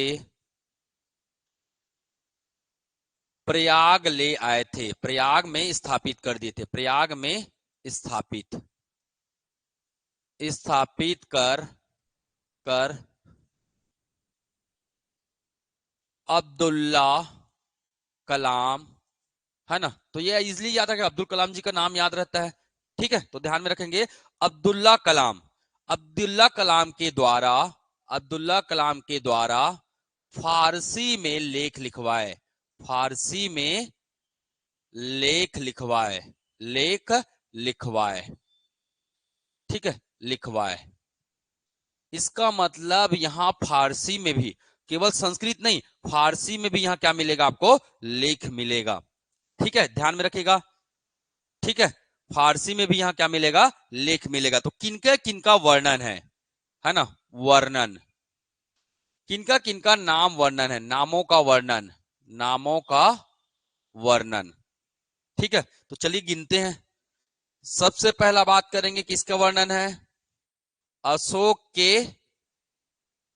अशोक के पत्नी, अशोक के पत्नी क्या नाम है, कावारुकी, अशोक के पत्नी कावारुकी, व पुत्र, व पुत्र तीवर, इसका वर्णन मिलता है। इनके नाम मतलब दो नाम यहां मिल गए, ठीक है। अशोक की पत्नी कावारुकी और पुत्र तीवर का वर्णन मिलता है ना। समुद्रगुप्त का वर्णन है, समुद्रगुप्त का वर्णन मिलता है, ठीक है। इसके अलावा और किसका वर्णन मिलेगा, समुद्रगुप्त के साथ साथ देखिएगा, ठीक है, हरिसेन, हरिसेन का वर्णन मिल रहा है, हरिसेन। चौथा नाम क्या देखा हमने, चौथा नाम हमने देखा क्या, चौथा नाम तिलक भट्ट का वर्णन है, तिलक भट्ट का वर्णन मिलता है, ठीक है। पांचवा नाम हमने देखा क्या, अकबर का वर्णन है, अकबर का। छठवां नाम हमने देखा किसका, जहांगीर का वर्णन है, जहांगीर, जहांगीर मतलब उस समय ये क्या कहलाते थे, सलीम, ठीक है, जहांगीर का वर्णन है। सातवां, अकबर के मुख्य सलाहकार कौन थे, अकबर के मुख्य सलाहकार कौन थे, बीरबल, इनका भी क्या मिलता है, वर्णन मिलता है, ठीक है। ध्रुव भूति का वर्णन मिलता है, ध्रुव भूति के बारे में भी बताया था मैंने, ध्रुव भूति। तो इतने सारे लोगों का नामों का क्या मिलता है, वर्णन मिलता है, किसमें, प्रयाग प्रशस्ति में, ठीक है। तो आपको अगर हो सकता है अगर डिटेल प्रश्न बने, है ना, प्रयाग प्रशस्ति में किन का नाम उल्लेखित नहीं है, ठीक है, तो इतने सारे लोगों का नाम उल्लेखित है। तो देखिए इसको क्लासिफाई करके रखेंगे, ये अशोक काल का ये आ जाएगा, है ना, ये चारों किसका ना किस समय का आ जाएगा, गुप्त काल का, और ये तीन कौन से काल का आ जाएगा, ये अकबर के काल का, ठीक है। तो तीन भागों में इसे क्लासिफाई करके रखेंगे, ठीक है, तीन भागों में। अशोक काल में दो लोगों का नाम मिलता है, गुप्त काल में चार लोगों का नाम मिलता है, और अकबर के काल में तीन लोगों का नाम मिलता है। तो आप ऐसे क्लासिफाई कर सकते हैं, ठीक है, अशोक, अशोक, गुप्त और मुगल, मुगल या अकबर, मुगल या अकबर, ठीक है। अशोक काल में दो लोग का, गुप्त काल के चार लोग का, और मुगल काल के तीन लोगों को क्या मिलता है, नाम मिलता है, ठीक है। याद रखने में क्या हो जाएगा, ये इजी पड़ जाएगा। कावारुकी और तीवर, कावारुकी और तीवर ये अशोक के काल का हो गया। गुप्त काल के समुद्रगुप्त, हरिसेन, तिलक भट्ट, ध्रुव भूति, ये चार हो गए, ठीक है। अकबर, जहांगीर और बिरबल, अकबर बिरबल का नाम तो ऐसे ही याद रहता है, और उनका बेटा जहांगीर, तो नाम याद करना भी कोई बड़ी बात नहीं है, अकबर, बिरबल और जहांगीर, ठीक है, बहुत इजी है नाम याद करना, ठीक। थोड़ा सा बस इसमें ध्यान में रखेंगे, तिलक भट्ट और ध्रुव भूति, थोड़ा सा नाम इसमें दिक्कत हो सकती है, बाकी कोई दिक्कत वाली बात नहीं है, ठीक। तो इतना तो आप लोग 8 नंबर में आराम से आंसर लिख सकते हैं, ठीक है। इसका मतलब यह संस्कृत के साथ साथ कौन सी भाषा में लेख है, फारसी भाषा में भी लेख लिखा हुआ है प्रयाग प्रशस्ति में, ये बातें बिल्कुल ध्यान में रखिएगा, ठीक है। और अब्दुल्ला कलाम का नाम तो ऐसे ही याद रहेगा, अब्दुल कलाम करके है, तो बिल्कुल नाम याद करना कोई बड़ी बात नहीं है, बहुत ही आसान बात है। ठीक, चलिए आगे बढ़ते हैं। ठीक, तो ये था इनका अभिलेख। अगला क्या था? विजय अभियान। समुद्रगुप्त का विजय अभियान। समुद्रगुप्त का विजय अभियान। विजय अभियान। अब आपको प्रश्न बनता है, समुद्रगुप्त के विजय अभियान की जानकारी कहां से मिलती है? तो अभी तो पढ़े जी, कहां से मिल रहा है जानकारी? प्रयाग प्रशस्ति से। कहां से मिल रहा है? प्रयाग प्रशस्ति से इसकी हमें जानकारी मिल रही है। ठीक है, चलिए बात क्या जानकारी मिलता है, तो ध्यान में रखिएगा। इन्होंने मुख्य रूप से पूरे साम्राज्य को जीतने के लिए 5 अभियान चलाए टोटल, है ना। ध्यान में रखिएगा, उंगली से याद करना बहुत आसान होता है। 5 अभियान चलाए और पांचों उंगली के हिसाब से इसे याद करिएगा। ठीक है, ध्यान में रखिएगा। आर्यव्रत प्रदेश, आर्यव्रत प्रदेश, है ना। आर्यव्रत प्रदेश के लिए, इस क्षेत्र को जीतने के लिए उन्होंने एक नीति चलाया, उसे बोला गया है क्या? राज्य प्रस्पोद्धारण। राज्य प्रस्पोद्धारण, ये नीति का नाम है, प्रस्पोद्धारण नीति। तो नीति का नाम याद करना, खास करके मेंस वाले। ठीक है, मेंस पॉइंट ऑफ व्यू से बहुत जरूरी है नाम याद करना, इसी से कहानी खत्म हो जाता है। ठीक है, राज्य प्रस्पोद्धारण नीति। ठीक है, प्रस तो तोड़ तोड़ के याद रख सकते हैं। राज्य प्रस्पोद्धारण नीति कौन से क्षेत्र को जीतने के लिए चलाया इन्होंने? आर्यव्रत प्रदेश। आर्यव्रत प्रदेश किसको कहेंगे अब? सिंधु से लेकर गंगा तक। सिंधु से लेकर गंगा तक, सिंधु नदी से आर्य आर्य प्रदेश पढ़े ना जी हम लोग। आर्यों का प्रारंभिक निवास कहां होता था? सप्त संध प्रदेश और मध्य देश में। ठीक है, ब्रह्मर्षि देश में होता था, वही आर्यव्रत कहलाता था। ठीक है, तो आर्यव्रत का कहने का मतलब है ना, उत्तर भारत की बात हो रही है। आर्यव्रत कहने का मतलब है क्या?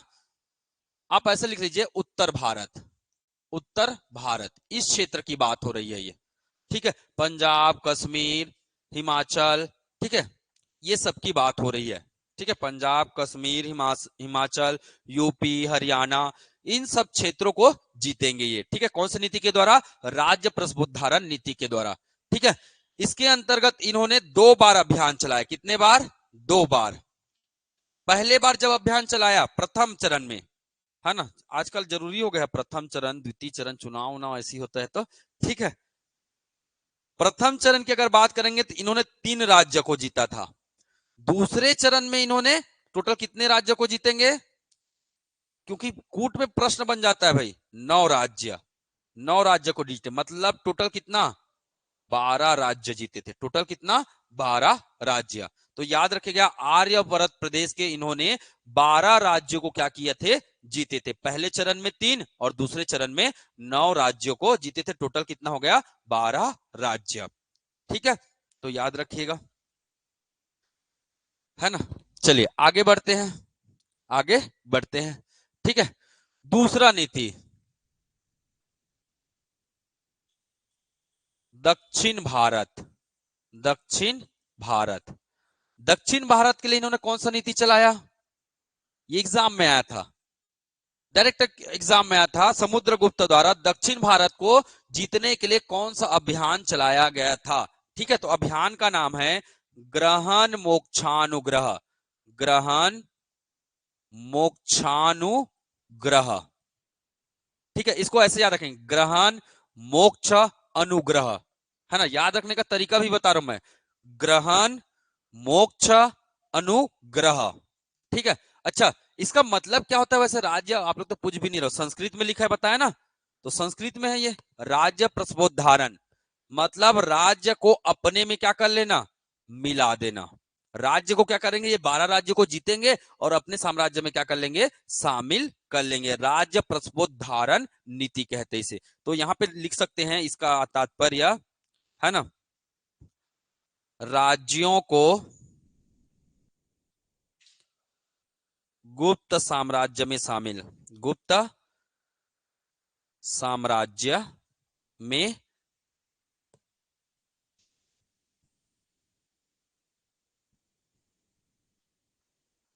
गुप्त साम्राज्य में क्या कर लेंगे, शामिल। ठीक। दक्षिण भारत के लिए क्या चलाया इन्होंने, ग्रहण मोक्षानुग्रह। ठीक है, तो यहां दो प्रकार की नीति चल रही थी, कुछ को वो ग्रहण कर लेते थे, है ना। तो इसका मतलब क्या था, नीति का नाम है ग्रहण मोक्षानुग्रह नीति। देखिए इसके अंतर्गत क्या करते थे वो, है ना, राज्य को राज्य को कर आरोपित करते थे, कर व एक मुश्त राशि, एक मुश्त राशि कर मुक्त कर देते थे, मुक्त कर देते थे। ठीक है, मतलब इनको ये कहना था, जैसे राज्य को जीत लिया उन्होंने, तो राज्य को जीतने बाद क्या बोलते थे, आप हमें क्या दो, एक मुश्त राशि दो, पूरे वार्षिक टैक्स, वार्षिक कर दो। ठीक है, तो इस प्रकार की नीति इन्होंने चलाया और उस राजा को क्या कर देते थे, स्वतंत्र छोड़ देते थे, जाओ भैया आप अपना शासन चलाओ, पर समय पर हमें क्या मिलना चाहिए, एक मुश्त राशि मिलनी चाहिए। तो इसी को ग्रहण करते थे, और मोक्ष का मतलब क्या, छोड़ देना, मुक्त कर देना उसे। ठीक है, तो ध्यान में रखेंगे। इसके अंतर्गत भी उन्होंने दक्षिण भारत के 12 राज्यों को जीता था। दक्षिण भारत के कितने राज्यों को जीता था, 12 राज्यों को इन्होंने जीता था। ठीक है, ध्यान में रखिएगा, दक्षिण भारत के 12 राज्य जीते थे। चलिए अगला बात करते हैं। अगला जो नीति इन्होंने चलाया था, कहां के लिए, आटविक प्रदेश। आटविक प्रदेश समझते हैं किसको बोला जाता है, आटविक का मतलब जंगल, जंगल प्रदेश, और आटविक प्रदेश मतलब किसको बोलेंगे, सबसे ज्यादा जंगल कहाँ है, हम्म, कहाँ है जी।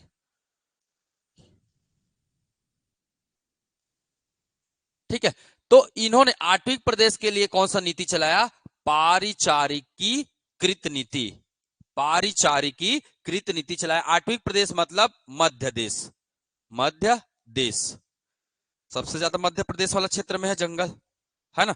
तो मतलब उसकी बात हो रही है, मध्य देश मतलब आपका मध्य प्रदेश, छत्तीसगढ़, झारखंड, ये बेल्ट की बात हो रही है। और इसको, इसके लिए इन्होंने चलाया क्या, पारिचारिकी कृत की नीति।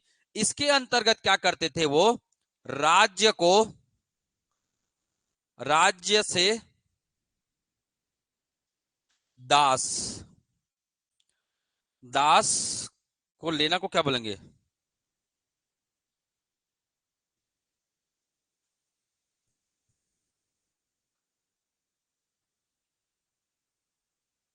राज्य को दास के रूप में, दास के रूप में रखते थे।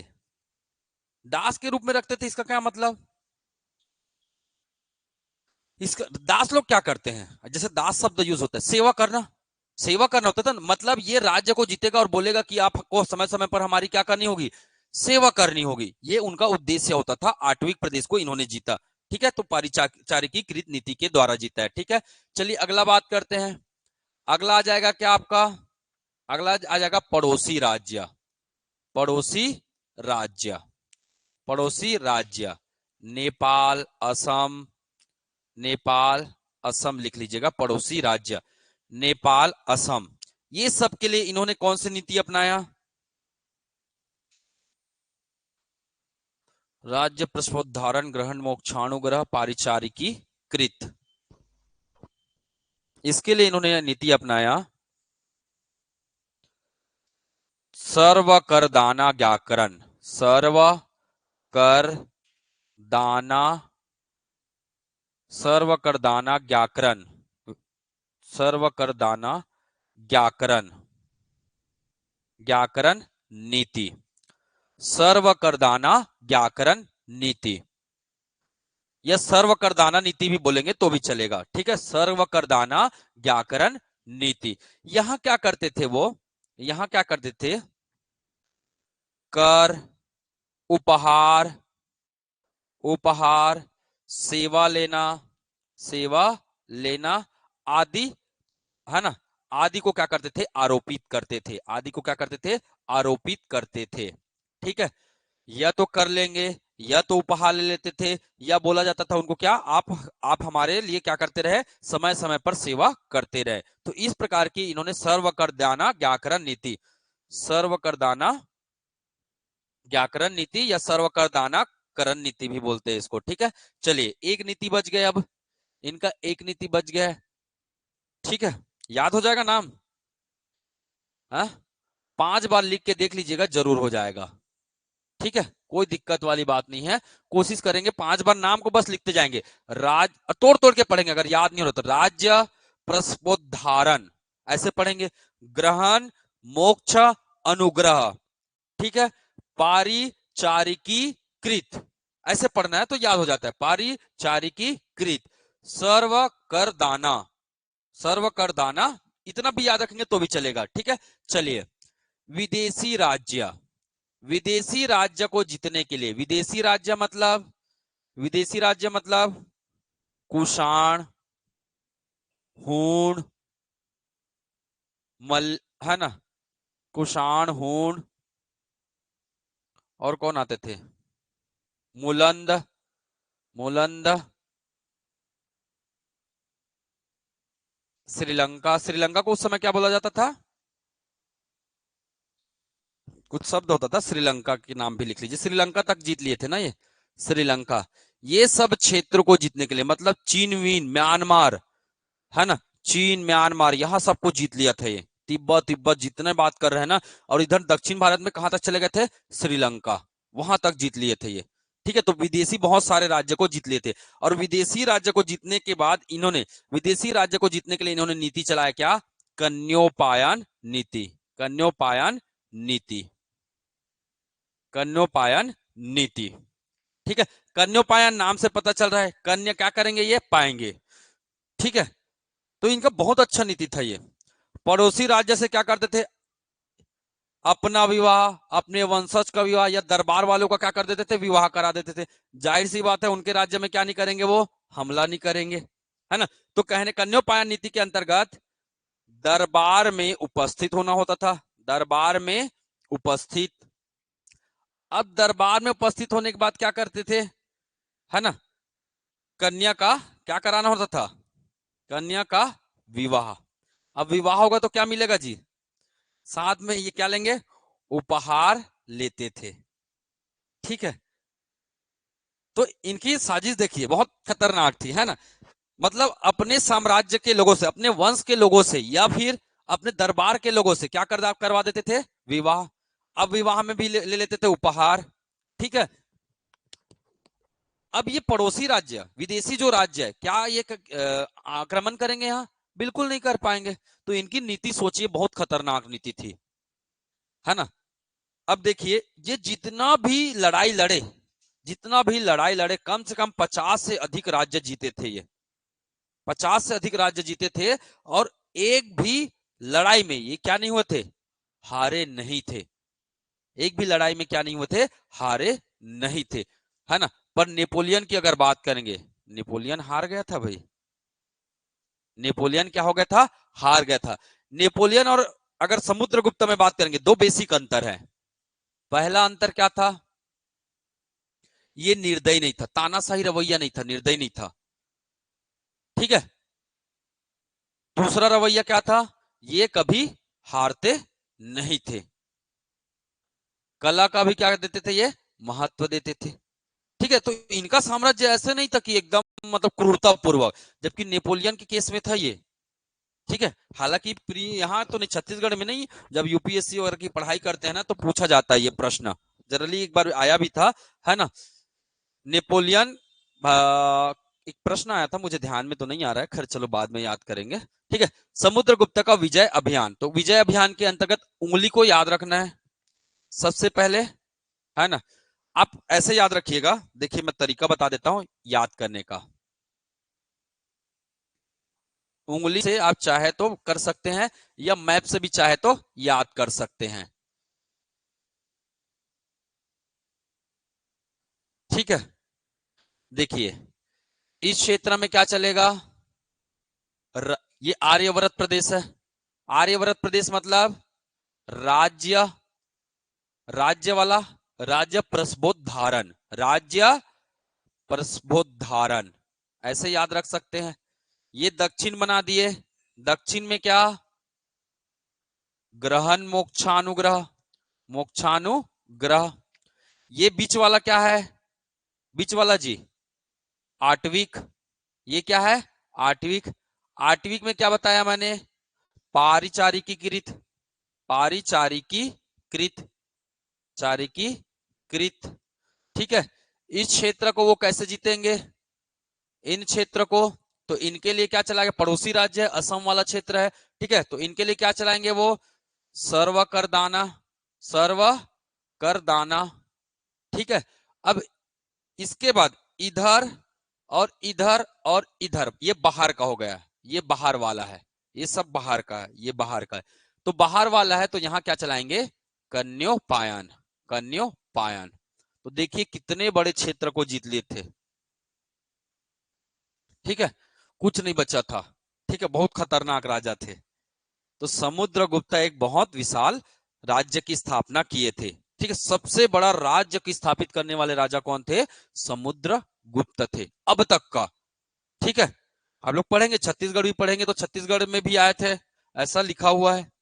कहां रुके थे, कहां रुके थे, लड़ाई करते, दक्षिण भारत लड़ाई करने के लिए आए थे ना, तो वो इधर से ही आए थे, ऐसे ऐसे आए थे, ऐसे बताए थे मेरे को। ठीक है, तो यहीं पास रुके थे थोड़े समय के लिए। ठीक है, कहां रुके थे, सिरपुर में। कहां रुके थे, सिरपुर में, मतलब सिरपुर वाले क्षेत्र में, जो कौन सा नदी है, महानदी है, महानदी है, वहां पास रुके हुए थे। ठीक है, ऐसा। और महासमुंद का नाम इन्हीं के नाम पर पड़ा है, ऐसा भी बोलते हैं कुछ लोग। ठीक है,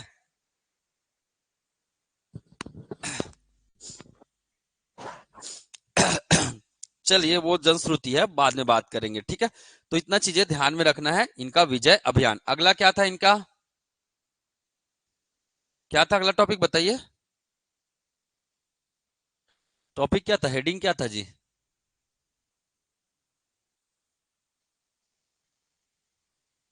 विजय अभियान के बाद क्या था, सिक्के।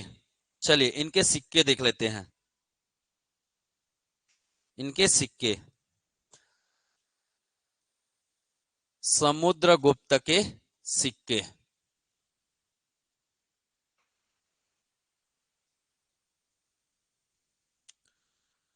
समुद्रगुप्त के सिक्के। तो टोटल इन्होंने 6 प्रकार के क्या किए हैं, सिक्के जारी किए हैं। टोटल इन्होंने कितने प्रकार के, 6 प्रकार के सिक्के जारी किए हैं। जैसे एक सिक्का हो गया, ठीक है, एक सिक्का हो गया, क्या है,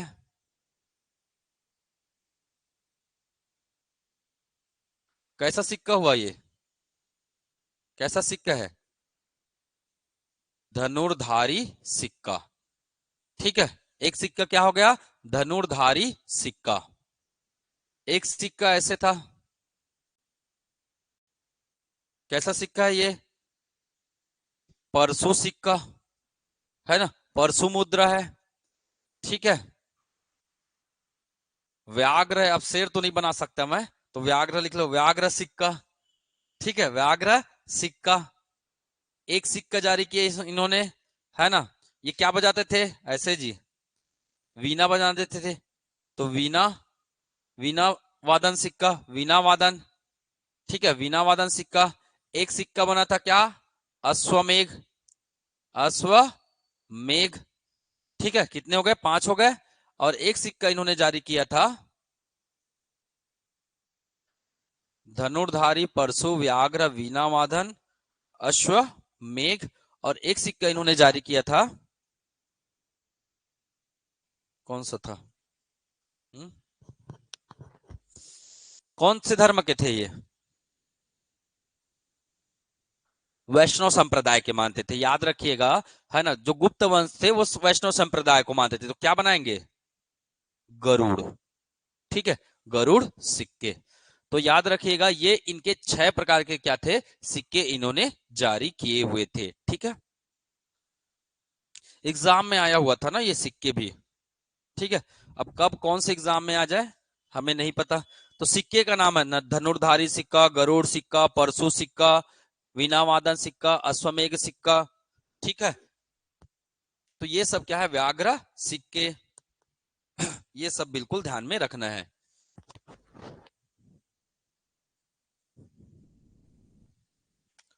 चलिए, तो ये था हमारा समुद्रगुप्त की जानकारी। इनके राजकवि का नाम क्या था? राजकवि कौन थे इनके? वसुबंध। राजकवि का नाम क्या था? वसुबंध। अगर एग्जाम में पूछेगा राजकवि कौन थे, तो बता देना आप लोग, वसुबंध इनके राजकवि थे। ठीक है, चलिए अगला है चंद्रगुप्त। ठीक है, वो आ जाएगा, रामगुप्त बीच में आ जाएगा, अगला पढ़ेंगे। रामगुप्त 2-4 दिन के लिए राजा बनते हैं, तो उसको उतना पढ़ने की जरूरत नहीं, मैं बताऊंगा कहानियों में। ठीक है, चंद्रगुप्त द्वितीय।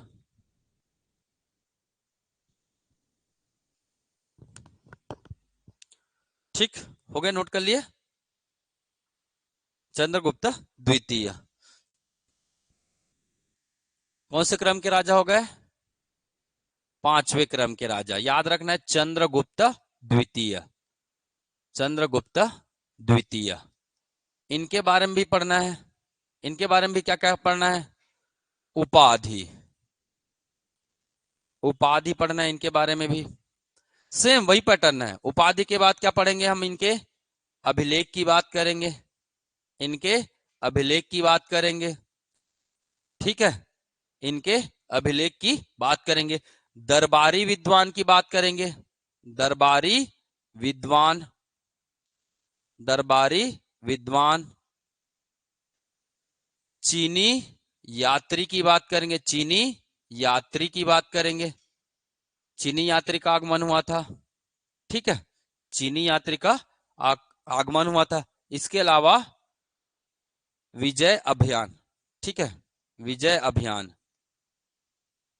विजय अभियान। वैवाहिक नीति भी लिख लीजिएगा, वैवाहिक नीति, वैवाहिक नीति। ठीक है, वह अन्य, अगर कुछ छूट गया हो तो और बात कर लेंगे। विविध, विविध। ठीक है, तो इतना सारा जानकारी हमें इकट्ठा करने की इनके बारे में, चंद्रगुप्त द्वितीय के बारे में। उपाधि, कौन कौन से इनके अभिलेख है और अभिलेखों में क्या लिखा है, ये बातें करेंगे। ठीक है, दरबारी विद्वान कौन थे? चीनी यात्री आए थे, उन्होंने क्या किया है यहाँ आने के बाद। विजय अभियान क्या थे, कहाँ कहाँ क्षेत्र को जीते थे, और इनके थोड़ा सा विविध चीजों के बारे में भी क्या करेंगे हम लोग, अध्ययन करेंगे। ठीक है, चलिए स्टार्ट करें। तो उपाधि में सबसे पहले इनके उपनाम थे। क्या क्या उपनाम थे? तो एक नाम था इनका, सबसे प्रिय नाम क्या था? देवराज।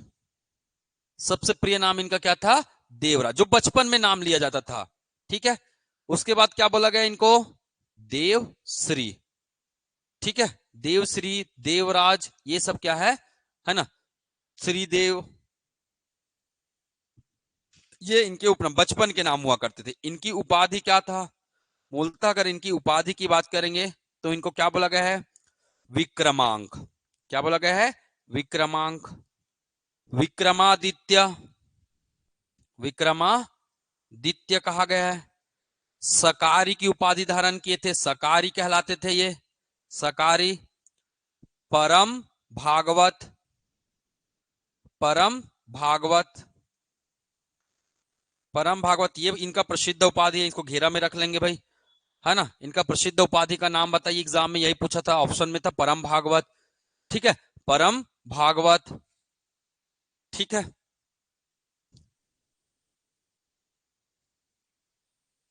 राजर्षि,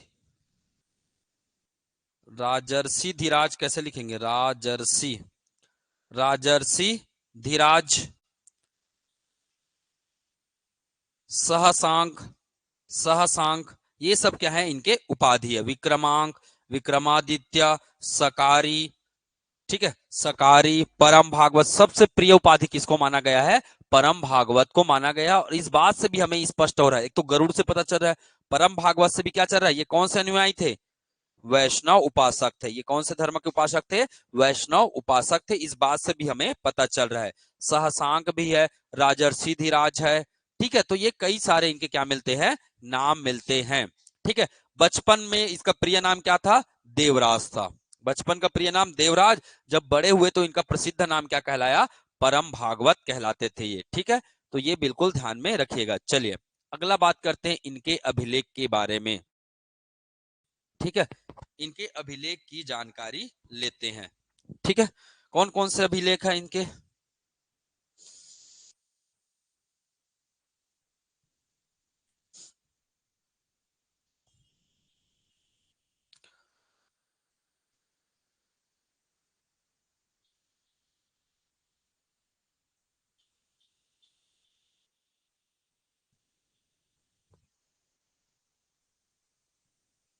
हो गया,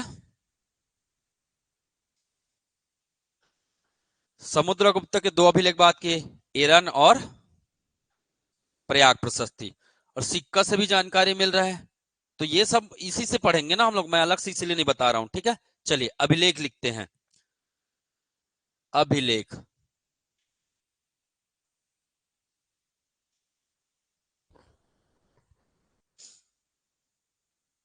ठीक है, मथुरा लेख, एक है मथुरा लेख, एक है उदयगिरी लेख। उदयगिरी लेख, उदयगिरी लेख, उदयगिरी से मिला है, कुछ लिखा हुआ इनका। एक है सांची लेख, सांची लेख, ठीक है। एक है गढ़वा लेख, गढ़वा लेख, ठीक है। और एक सबसे ज्यादा है मेहरौली, मेहरौली स्तंभ लेख, मेहरौली स्तंभ लेख, ठीक है। तो ये इनके अभिलेख है, मथुरा, उदयगिरी लेख, सांची लेख, ठीक है। गढ़वा लेख, उदयगिरी का सब अलग अलग है ना, कोई गुफा में लिखा है, कोई चट्टान में लिखा गया है ना। मेहरौली जैसे स्तंभ लेख है, उदयगिरी क्या है, गुहा लेख है, सांची क्या है, स्तंभ लेख है।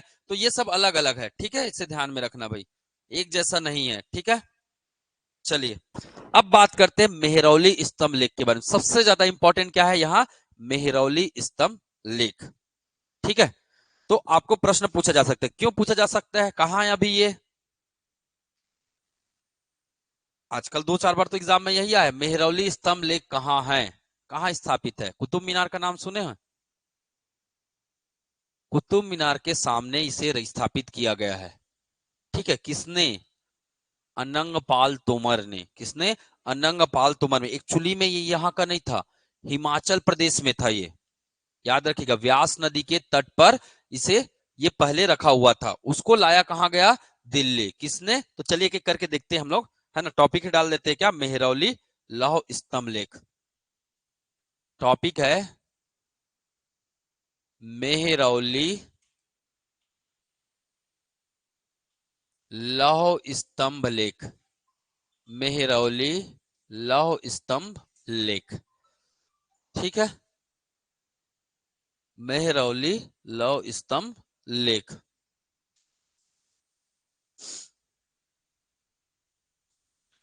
क्लास में बाद में लगाता हूं, ठीक है। मेहरौली लौह स्तंभ लेख, सबसे पहले तो देखेंगे रचना, किसने रचना है, साबवीर सेन, साबवीर सेन, ठीक है, साबवीर सेन। स्थापना, कहां स्थापना किया गया था, तो याद रखिएगा स्थापना कहां था, हिमाचल प्रदेश के व्यास नदी के तट पर, व्यास के तट पर था ये, तट पर स्थापित किया था, ठीक है। ठीक, अभी कहां है, दिल्ली में कुतुब मीनार, कुतुब मीनार के सामने, कुतुब मीनार के पास, कुतुब मीनार के पास किसने लाया, किसने लाया है इसे, तो अनंगपाल तोमर के द्वारा, अनंगपाल तोमर, ठीक है। तो मैंने यहाँ दो नाम बता दिए, क्या क्या नाम बताया मैंने, एक बताया क्या मैंने, है ना, सब साबवीर सेन, सबवीर या साबवीर सेन बोलते हैं। साबवीर सेन के द्वारा इसे लिखा गया है, रचना करने का काम किया गया है। कहां था ये पहले? हिमाचल प्रदेश में व्यास नदी के तट पर था। कहां लाया गया? दिल्ली लाया गया। कहां पर? कुतुब मीनार के पास। किसने लाया? अनंगपाल तोमर ने लाया। ठीक है, ध्यान में रखिएगा। ठीक है, अब इसे बोला जाता है धातु कला का, धातु कला का सर्वोत्कृष्ट उदाहरण माना जाता है, सर्वोत्कृष्ट उदाहरण।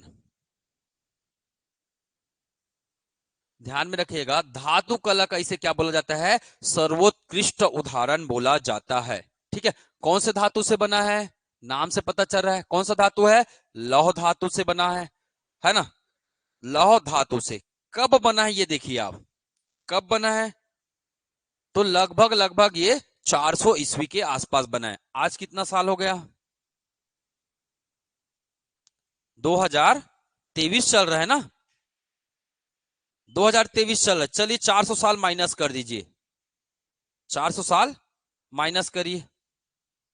ठीक है, कितना हो गया भाई? 2023 में आप 400 साल माइनस कर दो, कितना हो रहा है? 23 6 1600 साल। आज 1600 साल में आज भी इसमें क्या नहीं लगा है? जंग नहीं लगा है। इसीलिए क्या बोला गया इसको? धातु कला का सर्वोत्कृष्ट उदाहरण। आज भी जंग नहीं लगा इसमें। सोचिए किस प्रकार का धातु यूज किया होगा, है ना। आज के डेट में कोई भी नहीं टिकने वाला।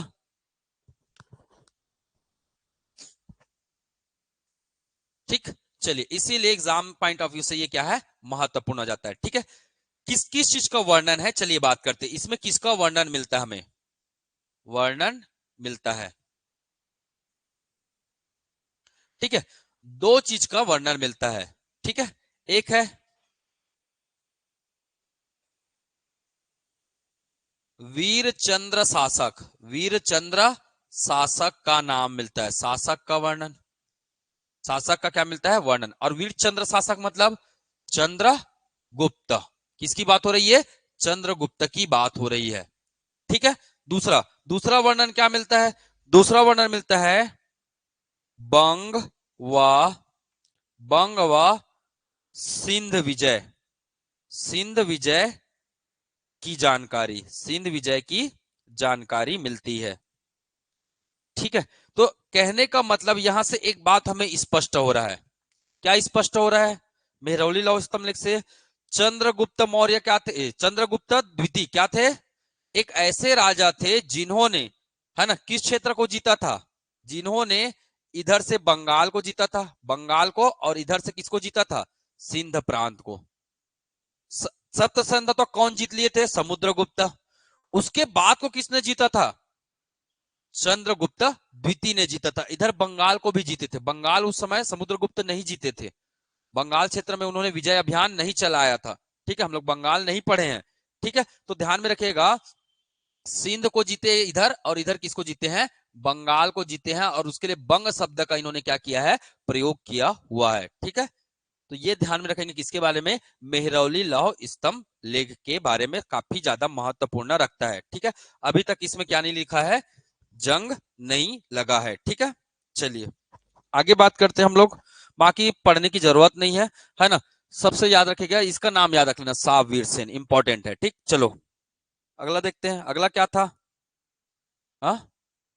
वैवाहिक नीति, वैवाहिक नीति, है ना। राज्य को सुरक्षित और समृद्ध करने के लिए इन्होंने कौन सी नीति का पालन किया? वैवाहिक नीति का पालन किया। याद रखिएगा, राज्य को सुरक्षित और संपन्न करने के लिए वैवाहिक नीति का क्या किया? इन्होंने पालन किया। कैसे वैवाहिक नीति का पालन किया, तो ये बात करते हैं हम लोग। ठीक है, चलिए तो वैवाहिक नीति के बारे में देखेंगे। समुद्रगुप्त की पत्नी का नाम क्या था? तो देखिए, इसको पूरा मैं पूरा एक वंशावली बना देता हूं। ठीक है, वंशावली बना देता हूं। समुद्रगुप्त, समुद्रगुप्त की पत्नी कौन थी? दत्त देवी, दत्त देवी। ठीक है, इनसे दो संतान हुए। इनसे कितने संतान हुए? दो संतान। बड़ा संतान का नाम रामगुप्त। ठीक है, छोटे संतान का नाम क्या था? चंद्रगुप्त। और इन्हें ही क्या बोला जाता है? विक्रमादित्य। चंद्रगुप्त द्वितीय या विक्रमादित्य, विक्रमादित्य। ठीक है, चंद्रगुप्त द्वितीय या विक्रमादित्य। ठीक है, अब रामगुप्त का विवाह किससे हुआ? रामगुप्त का विवाह किससे हुआ? ध्रुव देवी से, ध्रुव देवी से। ठीक, रामगुप्त का विवाह किससे हुआ? ध्रुव देवी से हुआ। अब कहानी यहीं पे उलट जाती है। क्या हो जाता है? कहानी कहानी कहानी यहीं पे उलट जाती है। कैसे उलटती है? ध्यान से सुनिएगा, थोड़ा सा कहानी मैं बता रहा हूं यहाँ पे।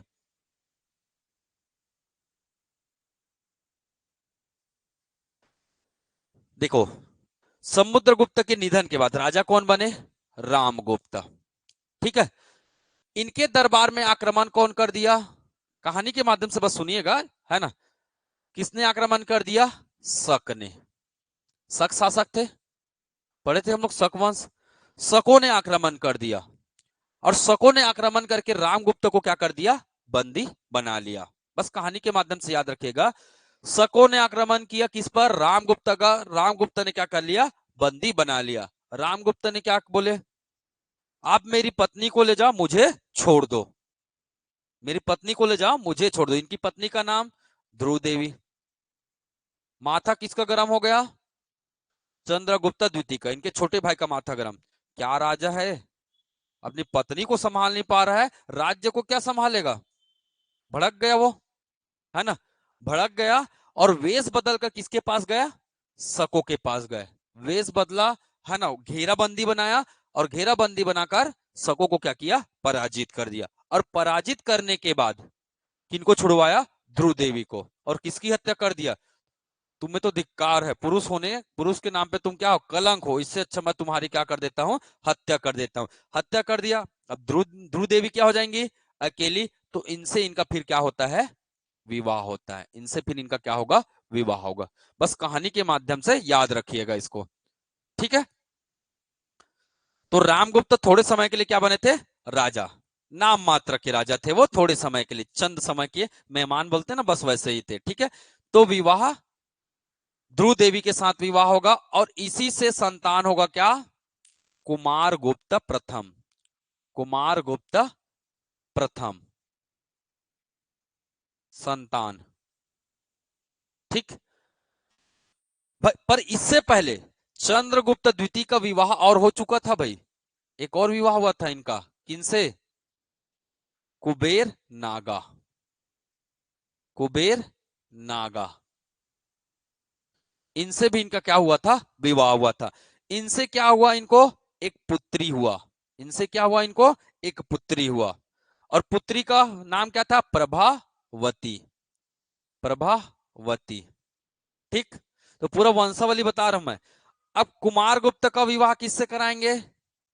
चंद्रगुप्त करा देते हैं, है ना। चंद्रगुप्त क्या कर देते हैं? बेटा बड़ा हो गया, एक काम करते, तुम्हारा शादी करवा देते हैं। शादी करवाए तो कहां करवाए? दक्षिण भारत में। क्यों? दक्षिण भारत की गुप्त जानकारी हमें क्या होनी चाहिए? मिलते रहनी चाहिए। ठीक है, तो दक्षिण भारत में, है ना, एक वंश थे, कादम वंश, कदम वंश, कादम वंश बोलते हैं। कादम वंश, कात्स्यवर्मन, कात्स्यवर्मन की पुत्री, कात्स्यवर्मन, कात्स्यवर्मन की पुत्री अनंत देवी, अनंत देवी। ठीक है, इनसे क्या कर दिया? विवाह करा दिया। देखिए, इनका खुद का दो विवाह हुआ, है ना, और इनके बेटे का भी दो विवाह हुआ, है ना। जैसा बाप वैसा बेटा बोलते हैं ना जी, वैसे ही चंद्रगुप्त के दो पत्नी, एक ध्रुव देवी और दूसरा क्या? कुबेर नागा। बाद में कुमार गुप्ता के एक और पत्नी बनी, जिनका नाम था देवकी। जिनका नाम था क्या? देवकी। ध्यान में रखिएगा, जिनका नाम क्या था? देवकी।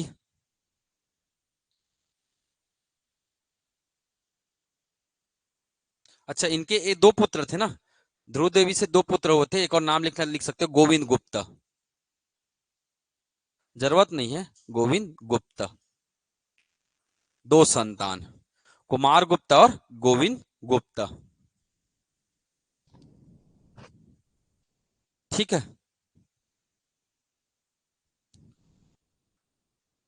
देवकी है ना, इससे जो संतान हुआ उसका नाम क्या हुआ? पुरुगुप्त। बोले सर आज तो पूरा वंश ही बता दोगे आप। ठीक है, पुरुगुप्त। अनंत देवी से जो पुत्र हो मिला उनको क्या बोला गया? स्कंद गुप्त। अब आपको पता चल जाएगा ना जी कहानी, है ना, कौन कैसे कैसे राजा बनेंगे, पूरा कहानी समझ में आ जाएगी। ठीक है, ये इधर इधर वाले राजा बनेंगे, इधर वाले राजा बनेंगे। चंद्र है ना, समुद्रगुप्त के बाद रामगुप्त, फिर चंद्रगुप्त। चंद्रगुप्त के ध्रुव देवी से कितने संतान? दो संतान, है ना, गोविंद गुप्त और कुमार गुप्त। राजा कौन बने? कुमार गुप्त। कुमार गुप्त के कितने विवाह? दो विवाह, देवकी और अनंत देवी। देवकी और अनंत देवी। अनंत देवी से स्कंद गुप्त हुए और देवकी से कौन हुए? पुरुगुप्त। देवकी से कौन हुए? पुरुगुप्त हुए। ठीक है ना।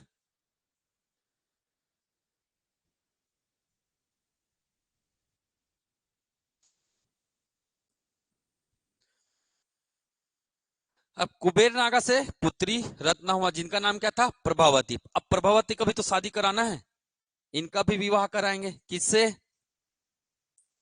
किससे जी? वाकाटक नरेश। इनका भी शादी करा देते हैं ना। वाकाटक नरेश, क्या नाम है? रुद्रसेन द्वितीय। रुद्रसेन द्वितीय, ये छत्तीसगढ़ के इतिहास में भी पढ़ेंगे आप। और यही प्रभावती के दो ताम्रपत्र पढ़े थे हम लोग, याद कीजिए। कौन कौन सा? पूना व रिद्धिपुर ताम्रपत्र। इन्हीं का ही ताम्रपत्र था जिसमें घटोत्कच और किसके बारे में था? श्री गुप्त की जानकारी मिलती थी। ठीक है, तो ये वही प्रभावती थी। ये प्रभावती शासन भी करते थे, है ना, याद रखिएगा। इसकी भी कहानी, गजब की कहानी बताऊंगा। प्रभावती कौन से धर्म के थे? वैष्णव धर्म के थे। रुद्रसेन दूसरे धर्म को मानते थे। ठीक है, प्रभावती ने लेना जी विष्णु भगवान के पूजा कर ले, ऐसा बोल बोल के उनको क्या कर दिया? विष्णु के उपासक बना दिए थे। ठीक है, बाद में रुद्रसेन का क्या हो जाता है? निधन हो जाता है। वही छत्तीसगढ़ के इतिहास में पढ़ेंगे। फिर प्रभाकर और दिवाकर, दो राजा आएंगे, प्रभाकर और दिवाकर। दोनों अल्पायु, एक का अल्पायु में क्या हो जाता है? निधन हो जाता है। संरक्षिका बन के क्या चल कर करते हैं? ये शासन करते प्रभावती। ये कहानी अलग आएगी, ये कहानी भी मैं बताऊंगा, डोंट वरी। जब वकाटक पढ़ेंगे ना तो इनकी कहानी अलग। ठीक है, क्योंकि ये रुद्रसेन आया तो रुद्रसेन वकाटक, तो वकाटक में प्रभावती फिर से पढ़ेंगे हम लोग। ठीक है, तो कहीं ना कहीं आप देखिएगा इतने सारे विवाह हुए, मतलब इतने सारे क्या, इसको मेन इसको लेना है, कुमार गुप्ता, कुबेर नागा और प्रभावती। दक्षिण भारत में कौन थे? कदम था, इनसे साम्राज्य की रक्षा। दक्षिण भारत में और मध्य भारत में कौन थे? या दक्षिण भारत ही ले लो, वकाटक थे। तो कोई भी साम्राज्य की क्या हो रही थी? यहां से रक्षा, गुप्त जानकारी यहां से क्या मिलती थी? इकट्ठा होती थी। कोई किसी के राज्य में आक्रमण नहीं कर सकते थे। तो इस प्रकार का यहाँ एक वैवाहिक नीति के माध्यम से इन्होंने साम्राज्य को क्या रखा? सुरक्षित और संपन्न रखा। और रिश्ते अगर अच्छे होंगे तो जाहिर सी बात है खतरा कम बना रहता है। ठीक है, तो ये थी इनकी क्या? वैवाहिक नीति। ठीक है, चलिए अगला बात करेंगे। क्या अगला क्या था जी? दरबारी विद्वान। ठीक है, ब्रेक ले ले। दरबारी विद्वान। चलिए थोड़ा सा ब्रेक ले लेते हैं, उसके बाद कंटिन्यूअस करेंगे। ठीक है।